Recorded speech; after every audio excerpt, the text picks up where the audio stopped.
Hey everyone, it is Tawny and it is our big buyout rescue mission day. We do have the first horse trailer down there at the office checking in. I believe it's a really big trailer. I believe there's over 15, I believe, on that trailer. And I walked around the trailer and got to see some of the horses and put their noses through the trailer. Some of them are like, oh, hi, and the others are like, I don't want anything to do with people. So if you're just jumping on, it is our big rescue mission day. We do need support to make these big buyout rescue missions a reality. There are donation links in the description of this video.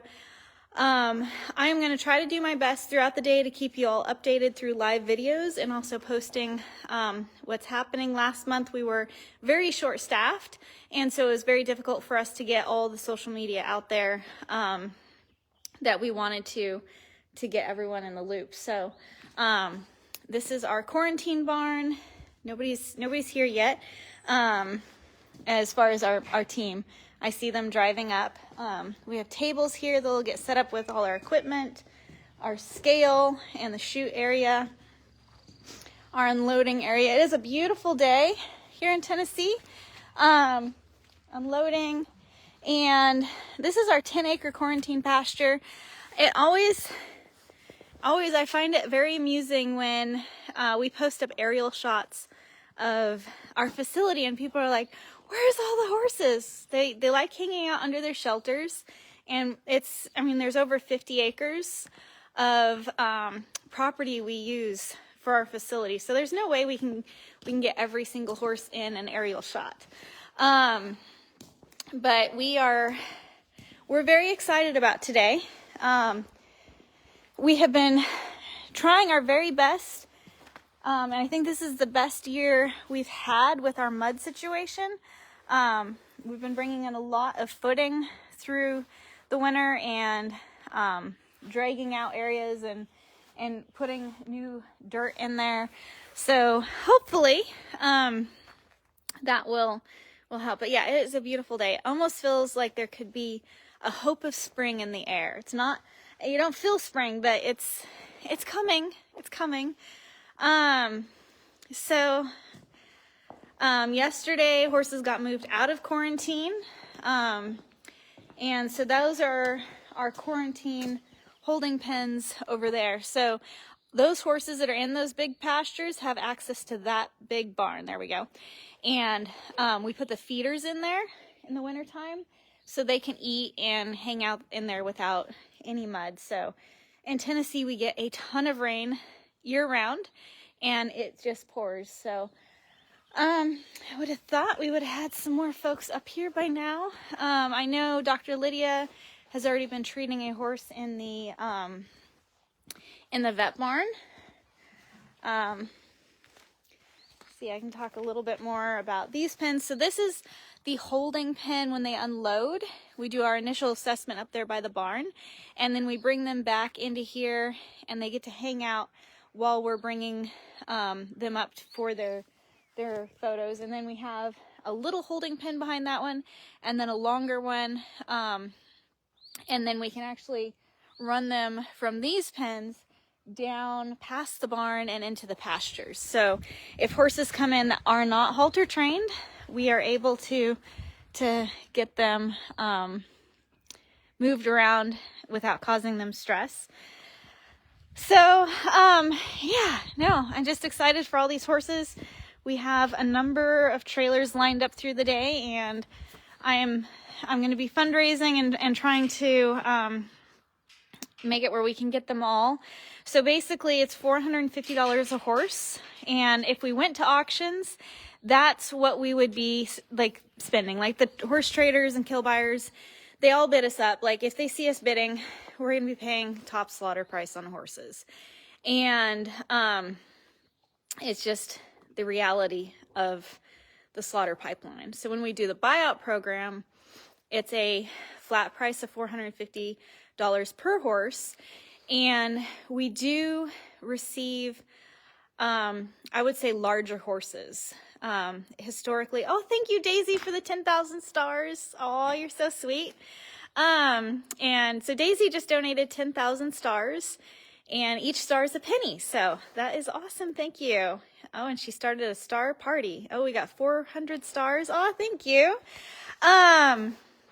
So when we pay $450 a horse through the buyout program, we open it up to a day, and it gives people that would maybe take a horse to an auction instead, or traders that would be just taking a whole load of horses to an auction. It gives them the opportunity to bring us the horses and give those horses a second chance. So that's kind of what the buyout program is all about. And we've intercepted a lot of horses, and we're going to intercept a lot today. Thank you for the 100 stars. I think I saw another one fly past. It's really hard to keep track of these.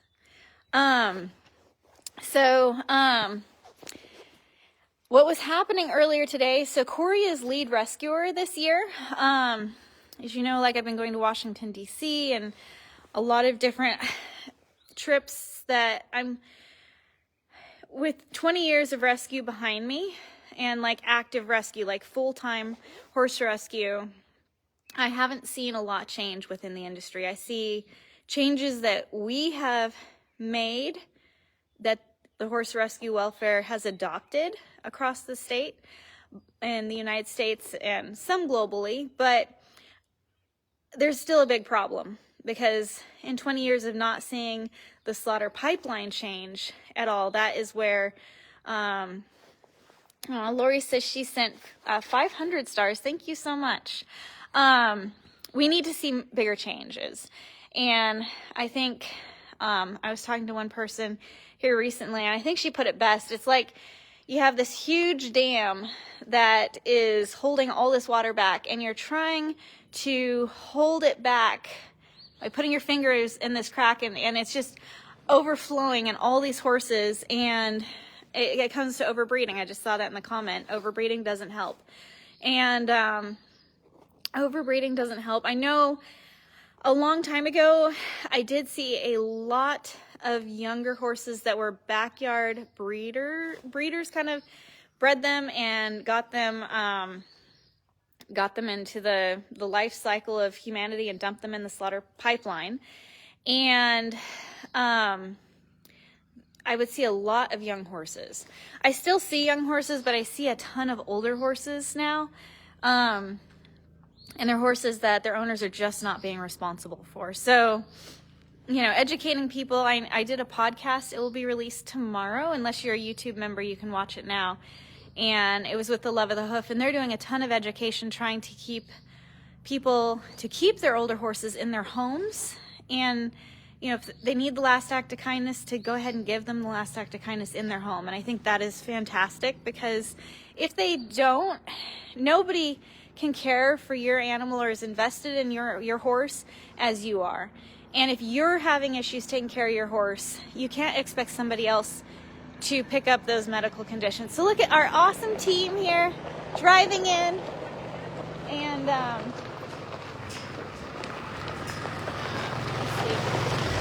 doing a Facebook Live. So they're going to be backing in here and getting everything unloaded. I knew if I stood here long enough, I could get some action for you all. Yeah, so basically I am going to Washington, D.C. I'm having a lot of meetings with people that, ultimately could make a difference. And so I've got an awesome team here at the facility, and it's running amazingly well. And I'm not tied up in all the little nitty-gritty details, so I can go out and hopefully make a significant change. So that is my goal. So we are doing a Facebook Live, so I'm just going to let them watch you all get set up. And you're welcome to say what you've got here. Let's see. Okay, so Corey's got the horse floating teeth. Got disinfecting wipes. We got vaccines there. Spray grab equipment, ultrasound. These are all of our oral medications. So we have the ProBios, the Quest Plus, and the electrolytes. Surgical tools.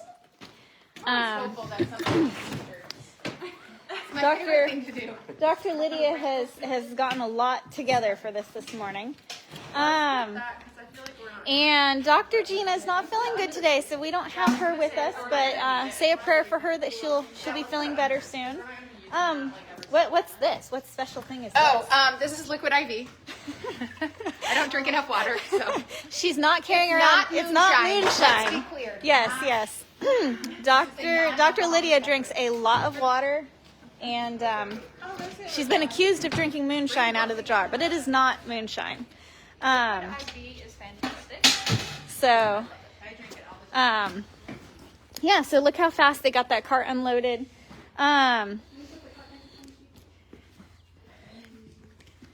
Kimberly, do you want to say a little bit of the process so people know? A little bit of the process. Turn this around. Okay. Today we're mainly focusing on triage, but generally when we do intake, eventually at some point in time, they're going to get a full intake, which is going to be a microchip. We're going to pull Coggins blood. They're going to get vaccines, which is 5-way and rabies, and then eventually we'll give them strangles. They also get our oral medications, which is dewormer, probiotics, and electrolytes. So those all do important things on the intake process. Somebody says, "What time's the first truck getting?" It's already here. It's here. They're getting their paperwork done. Yeah, they're working on their paperwork, yes, and then they're about to get they're up about here, to drive up, and I will record it for you and then post it for you. So yeah, there's lots of things going. I know you're wanting to move that, so we're going to let Emily move that. Oh no! Are you going back down?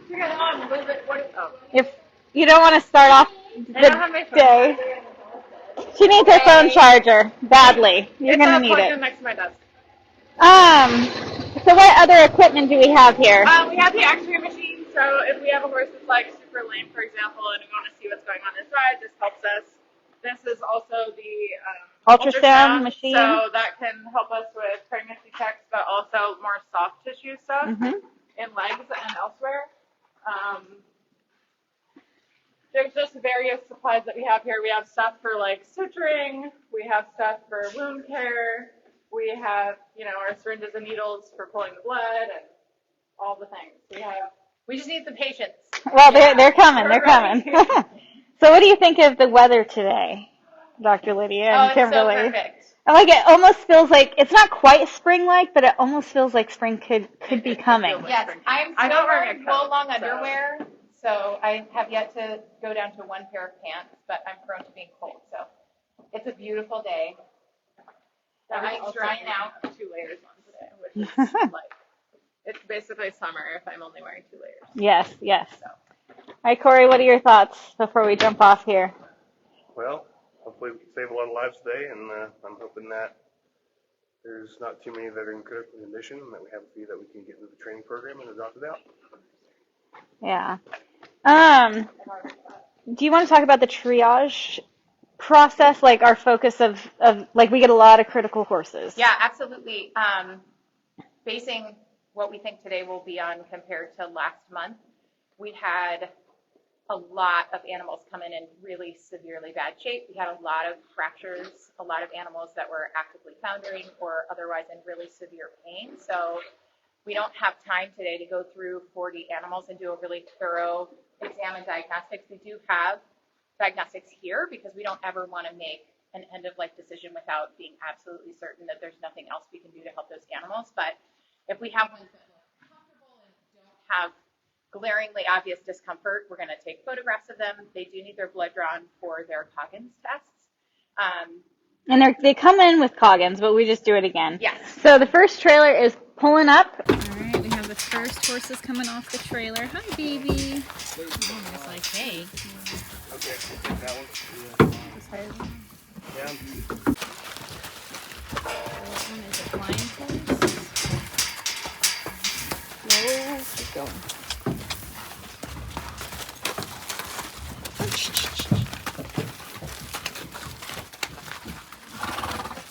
And when they're coming off, we're kind of watching how they're walking, so we can determine critical horses. So we know we've had one blind horse. This one's blind in one eye.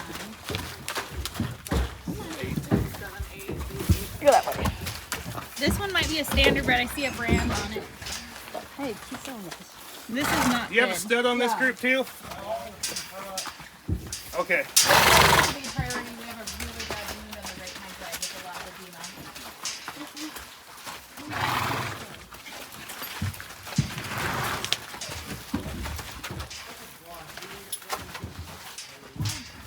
Hey guys, you want some water?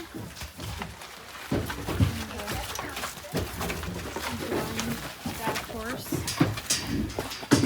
No, guys. Nope. Yeah. Shoot. Okay, you're kind of getting stuck in there. Why don't you crawl up on the panel? I'm just gonna stay up here. Yeah. Really severe DSLD. Lydia is figuring out what's going on with these horses. Oh, we have really bad DSLD. Oh dear. We get a lot of horses that come in from the Amish. This horse can barely use his leg. Poor baby. Oh, I mean it's not a baby, but I'm just gonna move this way.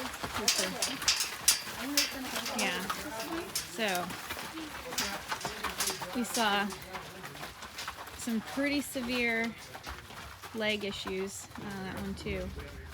But these horses, like, they would be going to slaughter. Like, we are intercepting them from a really horrible potential fate and getting them the medical care that they need and figuring out what's the best thing for them. You thirsty? I'm gonna check out the water. Yeah, you're thirsty, huh? You're alright. There's some draft horses being unloaded right now. It's a huge horse. Big babies.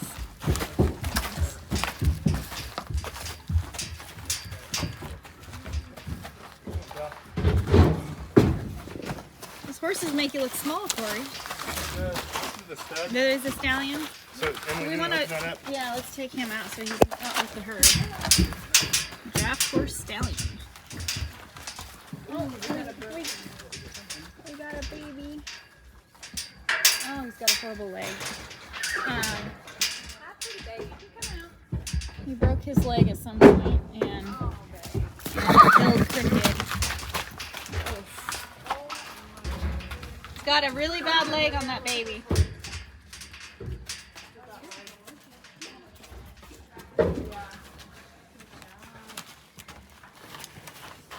He's got a bad leg too. So they are off the trailer and we're going to be starting our triage. So this is the draft horse stallion, and he has DSLD in his front, very severe case of that, and so that's why he was in the slaughter pipeline. We intercepted him. Basically, his legs will just continue to break down until he is no longer walking on his hooves. So that's pretty grim. Kimberly, what do we see with this horse? Do you Or want while you're Dr. taking Lydia notes. to talk about it? His What do you front see legs with look this horse? terrible. Yeah, this stallion has looks like a pretty deep puncture wound on his face, but most notably he has deep suspensory limb desmitis on both of his front legs, and it's so severe that when he takes steps, his toes come up off the ground completely, so he's got to be really painful. We don't have an age on him, we just got pictures, and but poor guy, that's his DSLD is really Could severe. have been out there breeding. He and probably, passing it I on. mean, he's a stallion, so Yeah. I think it's safe to assume Highly that likely. he has been passing his genetics on. Okay, so we're gonna run out here so you can see. I Yeah. think we're all headed out here.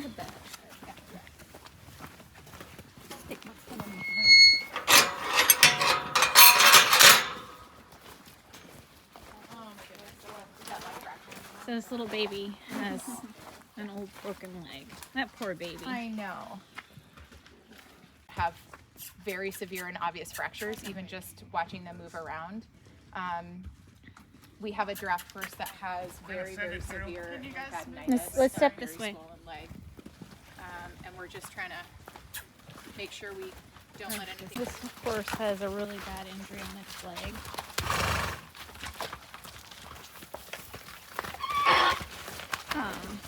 And the way we have this, they can actually split between the two pens and eat on both sides.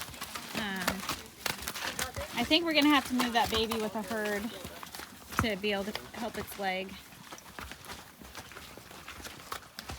So we are putting marks on these horses. The marks are so we know which trailer they came off of. This horse right here will be very painful. If you want to assign this one as the next horse. Yeah, That's you the can one do with that. the puncture let me wound that's get- oozing. As long as I get at least one picture On of that each right one we're hind. assigning, Yeah. then that helps me later. Yes. Okay, That's right. B2458. Can you just pull it a little further this way? And then we'll just take it all the way up there. Tell me when to stop. This is a mare.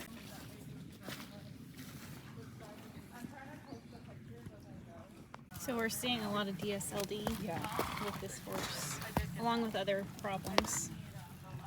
But it's so amazing having Dr. Lydia here to help these guys.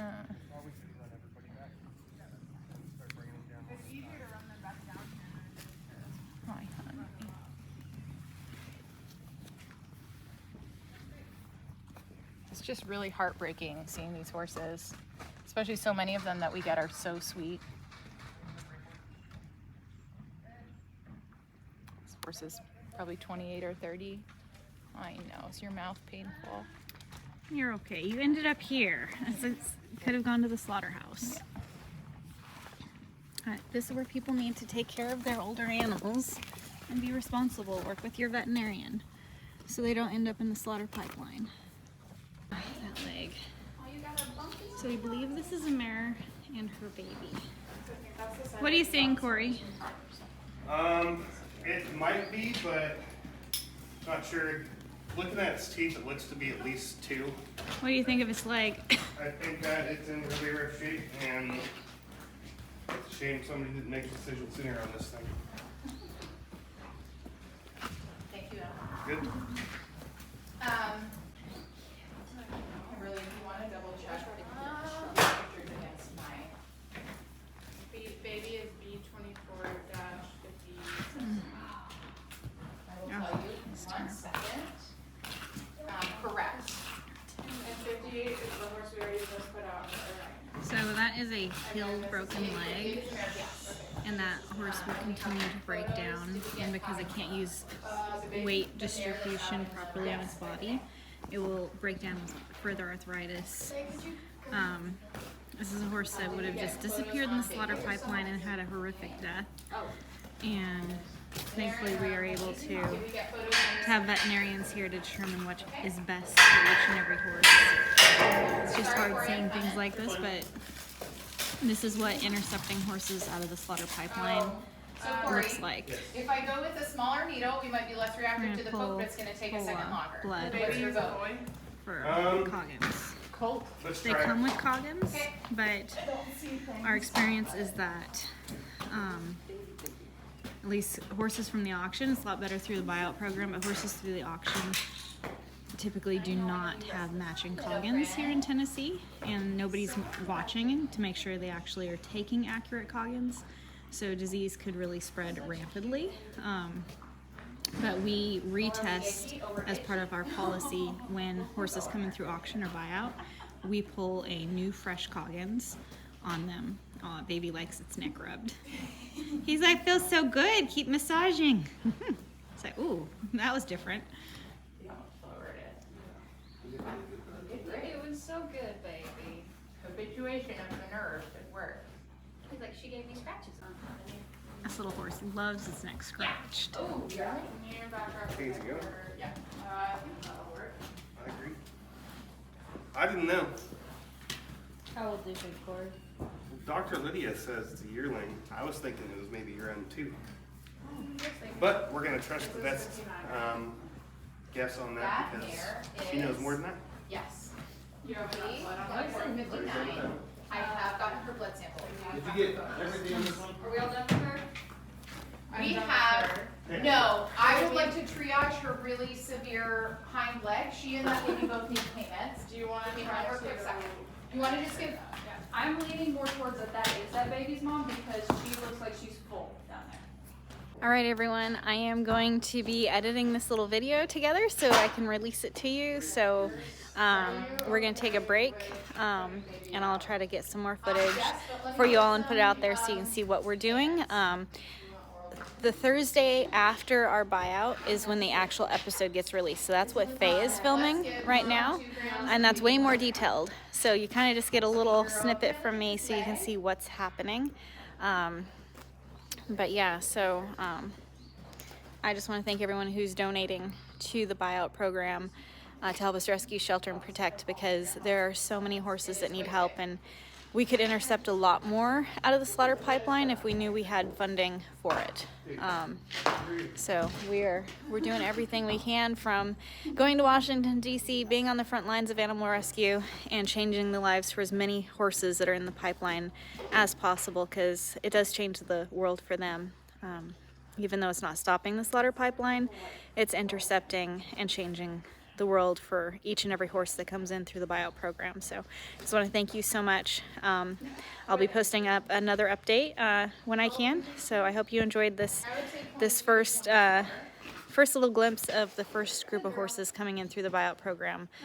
And there's a lot of critical ones.